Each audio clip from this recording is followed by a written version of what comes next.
জানা artist my YouTube channel এর পক্ষ থেকে বন্ধুরা তোমাদের কাছে প্রীতি শুভেচ্ছা ও অভিনন্দন জানাই।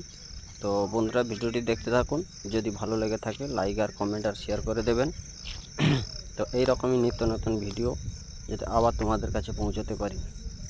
তো বন্ধুরা সেই সমুদ্র মন্থনের কাজ নিয়ে চলে এলাম তোমাদের কাছে। তো বন্ধুরা কাজটি যদি দেখে ভালো লেগে থাকে লাইক আর কমেন্ট আর শেয়ার করে দেবেন, লাইক কমেন্ট আর শেয়ার করে দেবেন যাতে এইরকমই নিত্য নতুন ভিডিও তোমাদের কাছে আবার নিয়ে আসতে পারি। তো বন্ধুরা দেখছো এক ধারে অসুরগণ, সমুদ্র মন্থনের এক ধারে অসুরগণ আর এক ধারে দেবগণ। তো এটা হচ্ছে রেলিং সিমেন্টের বানানো, এটা প্রায় কমপ্লিট হয়ে গেছে। তো আবার এক সাইডেই কাজ করতেছি বন্ধুরা। তো ভিডিওটি দেখতে থাকুন বন্ধুরা।